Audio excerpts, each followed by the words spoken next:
Something is changing in America, and for those of us who have lived here our whole lives, we can feel it in our bones. On the surface, the stores are open and the streets look normal. But talk to anyone living on a fixed pension or Social Security. They won't talk about politics. They'll tell you their property taxes just doubled. Their car insurance jumped for absolutely no reason. They will tell you, with a tired resignation, that the country we worked 40 years to build is quietly slipping away. Today, we are looking at 10 U.S. states that are silently collapsing from the inside out. There is no loud alarm, just a quiet, brutal financial pressure building year after year until the math simply stops working.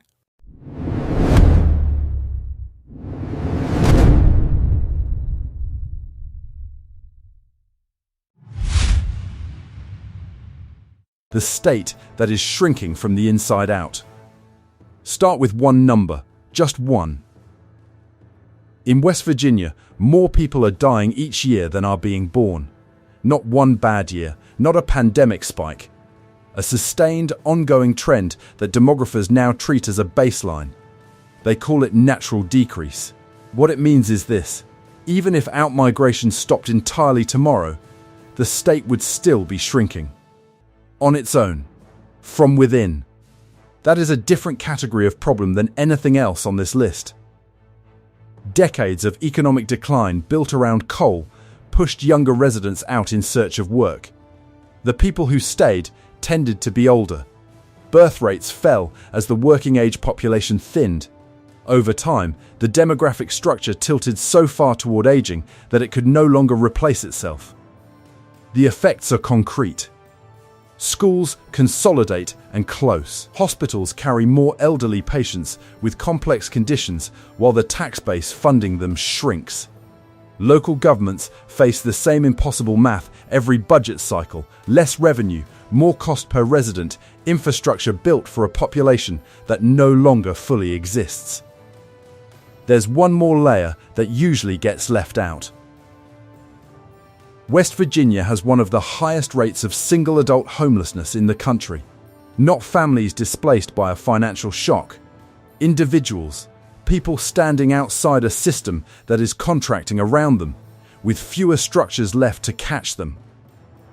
The roads are still there. The schools still stand. The hospitals are still open.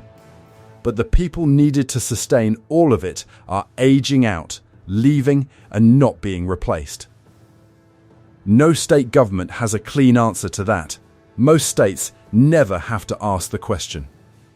The next one on this list is asking a very different question. And the answer it's getting should be hard for anyone to hear.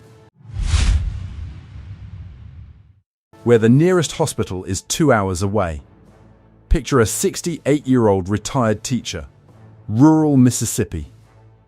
40 miles outside the nearest town of any real size. She wakes up with chest tightness and shortness of breath. Calls for an ambulance.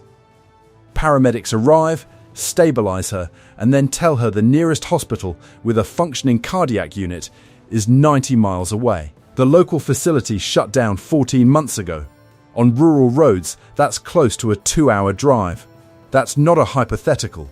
It's a scenario playing out across rural Mississippi with increasing frequency and accelerating as closures continue. Mississippi already leads national rankings in nearly every negative health outcome. Highest rates of diabetes, highest rates of obesity, elevated rates of cardiovascular disease and stroke. The population most urgently in need of healthcare access is living in a state where that access is quietly being removed. Here's why it keeps getting worse. According to formerly the Kaiser Family Foundation, Mississippi tops the list of states facing extreme risk from potential federal Medicaid funding cuts. Medicaid isn't a side program here. It covers an enormous share of the population, including rural residents with no realistic path to private insurance. Rural hospitals without Medicaid expansion operate on margins so thin they're effectively negative, and the loop that creates has no natural exit. The patients who need care most are the ones hospitals lose the most money treating. The more they provide, the faster the finances deteriorate. When the money runs out, the hospital closes. When it closes, the community loses care. Health outcomes worsen. The burden shifts to the next facility. The cycle speeds up. This isn't a failure of any individual hospital or administrator. It's what happens when a healthcare financing model collides with the geography of rural poverty. And those two things are fundamentally incompatible, and the consequences reach beyond health. When a rural hospital closes, it's almost always the largest employer in town. The medical loss and the economic loss happen simultaneously. Jobs go. Local spending dries up. The basic infrastructure that makes a community viable for families disappears with it. Mississippi isn't heading toward this. It's already inside it. The next state hasn't lost its hospitals. It's losing something slower to notice, harder to measure, and much harder to get back. Here's a state that shouldn't be on this list. Chicago is one of the most economically powerful cities on earth. Finance, transportation, logistics, healthcare, manufacturing, world-class universities. One of the busiest airports on the planet. Illinois has every advantage that should produce a stable, thriving middle class. The kind of place people move toward, not away from. And the middle class is quietly leaving. Not dramatically, one family at a time. A couple from the suburbs who retire in Indiana after one too many property tax increases. A young professional who takes a job in Texas and doesn't come back. A small business owner who runs the numbers for the third year in a row and concludes they no longer work. Each decision looks like a personal choice. Collectively, they represent a state that has been losing net population for years, despite one of the country's most powerful urban economies. The driver isn't one catastrophic policy failure, it's an accumulation. Property taxes across many Illinois counties rank among the highest in the nation relative to home values. State income taxes have risen. Municipal pension obligations have created fiscal pressure that flows through to residents as higher fees and declining services. The cost of staying has been outpacing income growth long enough that it's starting to change behavior at scale. Then there's the homelessness figure, which catches most people off guard. According to HUD data from 2024, more than half of the homeless population in Illinois consists of families with children. One of the highest family homelessness proportions in the country, in a state with one of the country's strongest economies. And the jobs data makes it harder to explain away. People are working, but working a job in 2025 isn't what it was in 1995. Insurance rises, utilities rise, childcare rises, tuition rises. No single increase is a crisis. But compounded over years, they quietly erode the gap between financial stability and financial stress until that gap disappears. Illinois isn't the state that triggers alarm. It's the state that produces exhaustion, no single emergency to point to, just a trajectory that continues until one more family decides it's time to go. If you found this useful so far, drop your state in the comments. I want to know if any of this matches what you're actually seeing. The next state's problem isn't invisible. It's visible on the streets of its largest city every day. And the gap between what this state says it stands for and what its data shows is one of the widest on this list. Broken outcomes. Oregon spent decades building a very specific public identity. Environmental protection, progressive governance, a genuine, long-standing commitment to human dignity and social equity. Landmark policies on land use and social services that other states studied and tried to copy. In national conversations about livable, humane cities, Oregon is regularly cited as a model, which is exactly what makes the next number so hard to process. According to HUD data from 2024, 56% of homeless families with children in Oregon are unsheltered. Not in emergency shelters. Not in transitional housing. outside, in vehicles, in parks, in encampments. That percentage is the highest in the United States. A state that built its identity around human dignity is producing the worst unsheltered family homelessness outcomes in the country.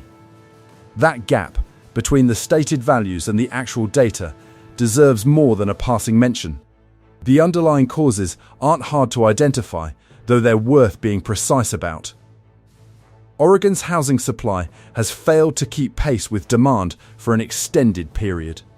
Zoning restrictions, construction costs, and long permitting timelines have constrained new housing in ways that push rental costs well beyond what lower and moderate income households can afford.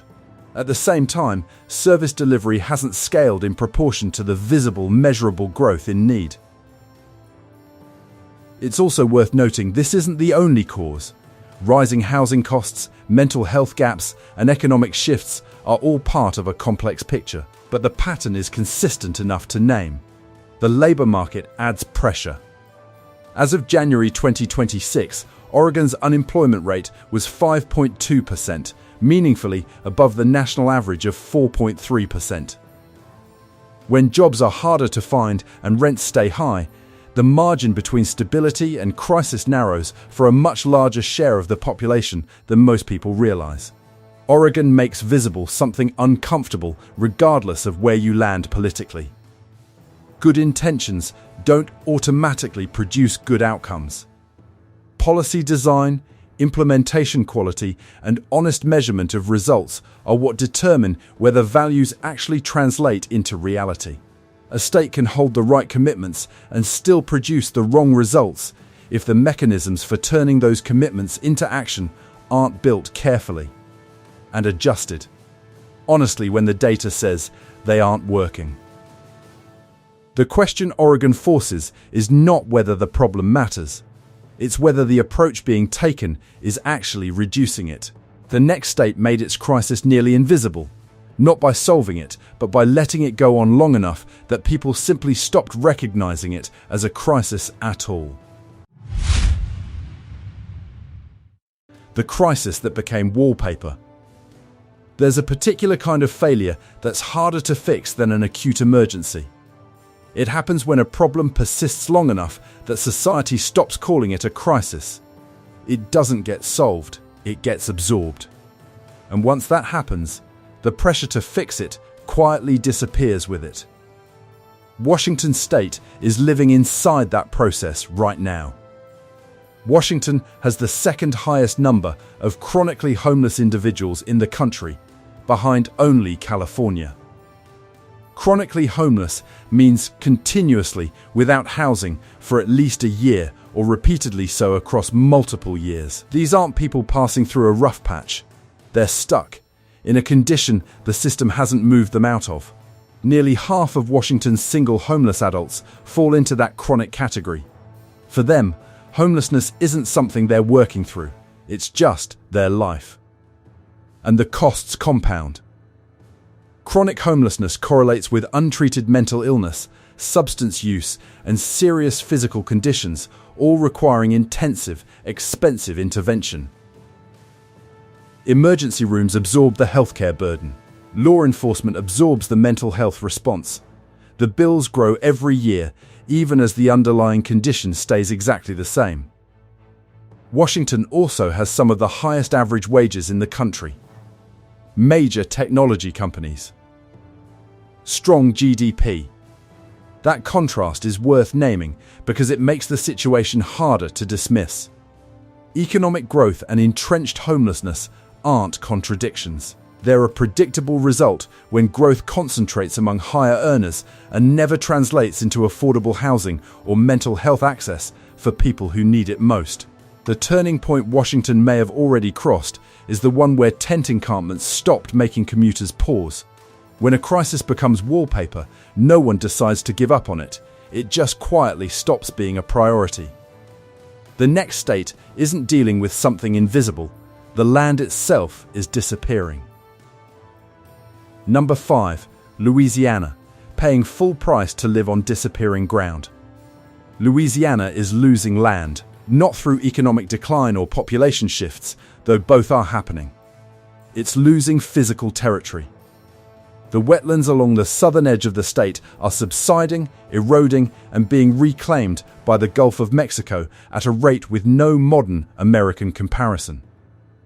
NOAA has projected that within the lifetime of a child born today, Louisiana could lose up to 800,000 acres of coastal wetlands. In some areas, the shoreline is expected to retreat inland by 33 miles. These aren't worst-case scenarios. They're based on observed land loss rates and measured sea level trends. The financial consequences are already arriving in the mail. Louisiana ranks among the states with the highest home and auto insurance premiums in the country by a wide margin. When the risk profile gets worse, storms intensify, natural buffers disappear, premiums don't inch up, they jump. In some parishes, major insurers haven't just raised rates. They've left entirely, forcing homeowners onto a state-backed carrier that is itself under financial strain. For lower and moderate income households, housing costs plus insurance plus utilities has become a weight that's genuinely hard to carry. Every renewal makes staying harder to justify. This isn't a story about bad decisions or wrong locations. These communities have existed for generations. The land loss was driven by a century of river engineering, decades of oil and gas extraction, and global processes Louisiana didn't cause and can't reverse alone. Louisiana shows what happens when nature starts raising the price of home. The next state shows what happens when a marketed paradise quietly starts sending a bill it never mentioned. Number 4. Florida. The fine print on the dream. Florida built one of the most effective relocation brands in American history. No state income tax. No brutal winters. Homes at prices that look genuinely accessible, especially for retirees leaving the Northeast and remote workers escaping high-cost cities. For years, that brand delivered exactly what it promised. The brand is still intact, the cost structure underneath it is not. Florida is now among the least affordable states in the country for homeowners insurance. Hurricane exposure is significant and well documented. As ocean temperatures rise, storm intensity follows. When insurers reassess that risk, they raise premiums, restrict coverage, or leave. In some counties, major national carriers have stopped writing new policies entirely, leaving homeowners on a state-backed insurer of last resort that is itself under pressure. That's the most visible cost. It isn't the only one. HOA fees across many Florida communities have risen sharply. Condominium associations, under regulations updated after a building collapse in 2021, must now fully fund maintenance reserves and complete deferred repairs on set timelines. For owners of older condos, that has meant assessments reaching tens of thousands of dollars with limited notice. Owning a condo in Florida today costs materially more than it did 5 years ago, for reasons that have nothing to do with choosing a better lifestyle. Florida's job market hasn't collapsed, but the unemployment rate has risen from its post-pandemic lows, and the sectors generating the highest wages aren't as dominant here as they are in states like Washington. Many jobs in Florida's services-heavy economy don't produce incomes that can absorb rising insurance, HOA fees, and utility costs at the same time. The result isn't collapse. It's a slow repricing of a lifestyle that was sold at one number and is now being sustained at a much higher one. For residents on fixed incomes or mortgages sized against older assumptions, that's not a future concern. It's a current monthly reality. Florida hasn't run out of sunshine. The invoice for living in it has just become substantially harder to read. The next two states are operating at a different scale entirely, and what they reveal should change how anyone thinks about the relationship between wealth and stability. Number 3. Arizona. Building a future on borrowed water. Here's the version of Arizona that gets promoted. Gleaming master-planned communities. New homes with 3-car garages. Retirement resorts with golf courses and resort pools. Population growth that outpaces nearly every other state year after year.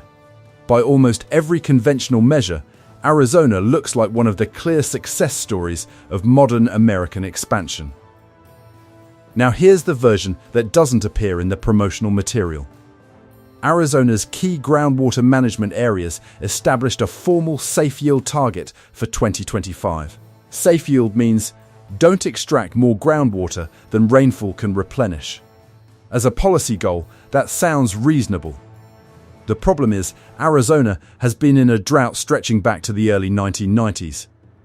Decades of below-average rainfall, combined with decades of aggressive population growth, means the gap between what the state pulls from the ground and what nature puts back has been widening for a very long time. By early 2026, the region was recording unprecedented heat events, accelerating evaporation and reducing the snowpack that feeds the surface water supply. Groundwater isn't an abstract policy issue. It's the water that comes out of the tap in the subdivisions sold to families as their version of the American dream. According to 2024 to 2025 census data, Arizona's growth composition has been quietly shifting.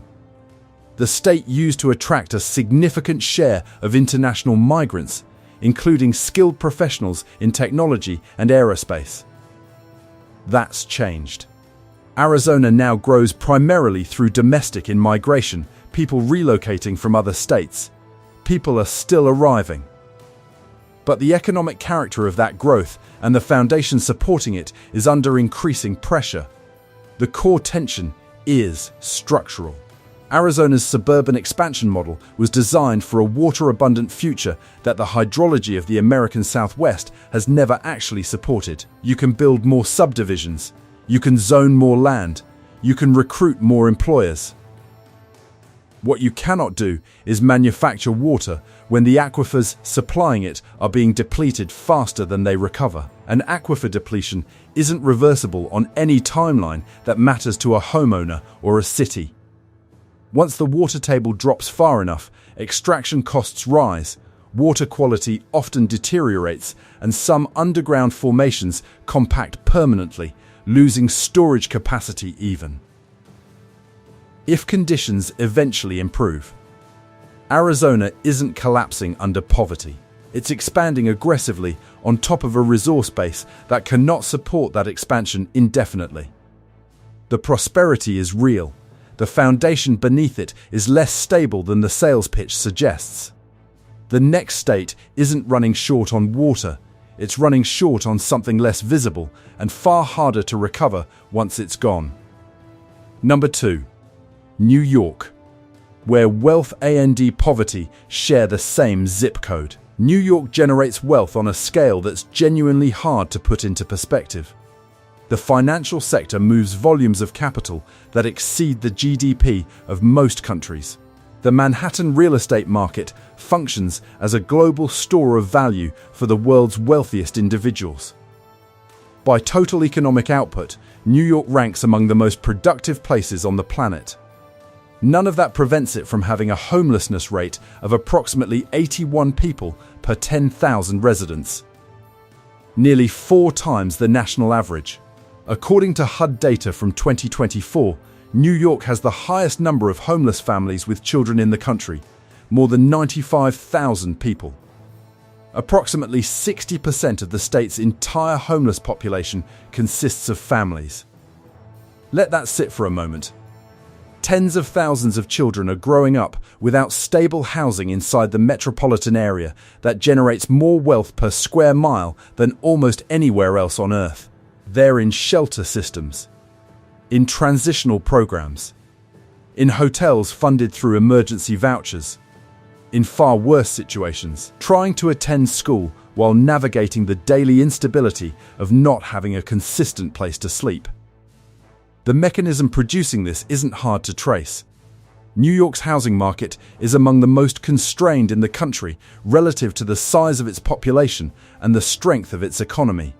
High construction costs, restrictive zoning, slow permitting, and a real estate market in which residential units serve as global investment vehicles have compressed the supply. of affordable housing to a point where demand cannot come close to being met. The census data adds another layer.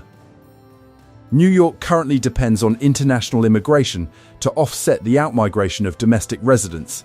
People who grew up in New York, built careers there, raised families there, are leaving at a rate that would reduce the state's population without a continuing inflow of newcomers. That reflects a judgment made by large numbers of people who know the state firsthand that the cost of staying has exceeded what they're willing or able to pay. New York exposes a fundamental flaw in how we measure economic success. GDP measures certain kinds of value creation. It doesn't measure distribution. It doesn't measure housing affordability. It doesn't count children sleeping in shelters. A state can perform at the top of every metric in a financial report and still fall short on the ones that determine whether ordinary people can build stable lives. New York isn't declining by any conventional economic measure. It's a place where prosperity and deprivation exist at extreme intensities, a few miles apart, produced and sustained by the same deeply embedded structural conditions. Which brings us to the final state, the one that takes every thread in this analysis and runs it at maximum scale. The one where all of this comes into the sharpest possible focus. Number 1. California, the wealthiest fracture in America. California is where the contradictions of the American economic model reach their fullest expression. Silicon Valley produced more wealth in the past 30 years than most countries have generated in their entire histories. Hollywood defines global culture.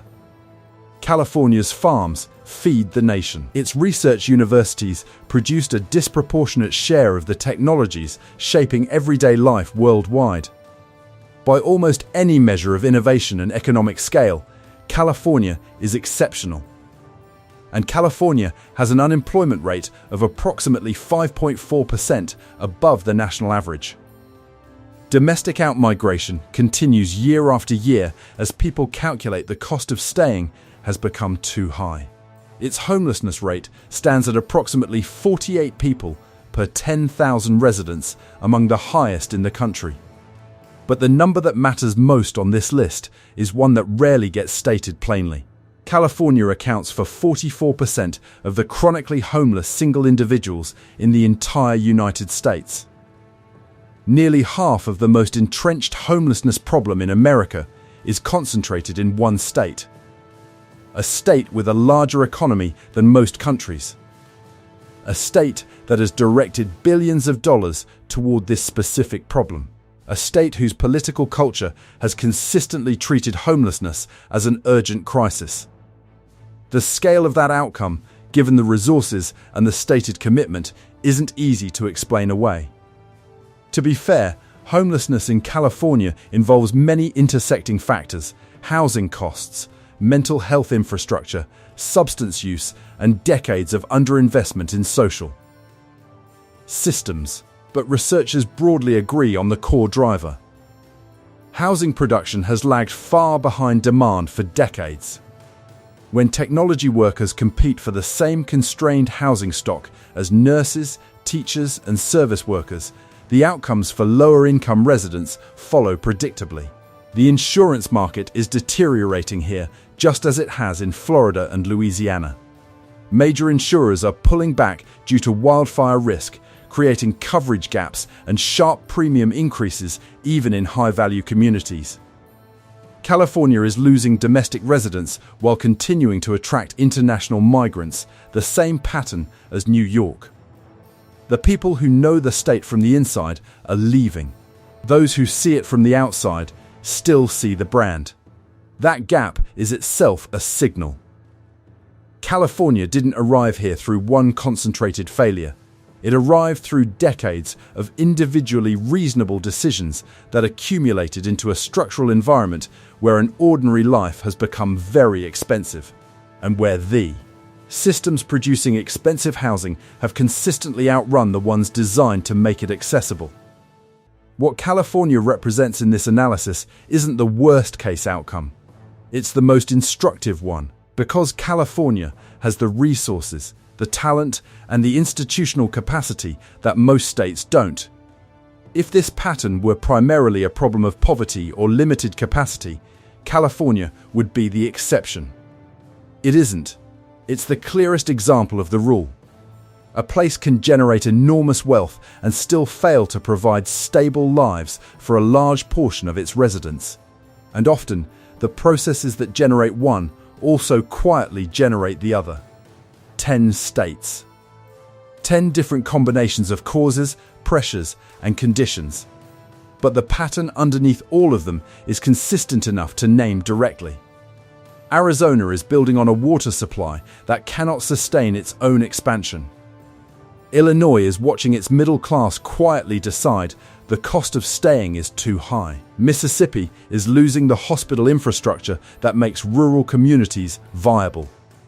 West Virginia is experiencing demographic contraction as a long-term structural condition, not a disruption. Oregon is producing the worst unsheltered family homelessness rates in the country despite its progressive commitments. Washington has allowed chronic homelessness to persist long enough that it feels like scenery. Louisiana is absorbing climate exposure, insurance deterioration, and fiscal fragility at the same time. Florida is discovering the lifestyle it marketed had a cost structure that was never fully disclosed. New York is generating extreme wealth and extreme deprivation in the same geography without the mechanisms to connect them. California is demonstrating that resources and ambition alone aren't enough to produce broadly livable conditions.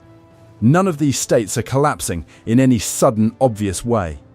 The economy is running, institutions are functioning, people are working, paying bills, building lives. But the conditions under which a stable middle-class existence is achievable are narrowing. The margin for error is shrinking, and the number of people who are one job loss, one unexpected bill, or one health event away from real instability is growing steadily without announcement. That trajectory doesn't need a dramatic endpoint to matter. The slow erosion of economic security is its own kind of structural failure, even when it never produces a single moment that makes the front page. These 10 states aren't outliers.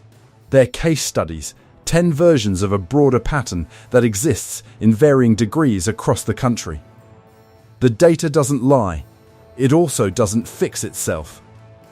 If one of these states surprised you, or if you're living inside one and recognizing what was described, share it in the comments.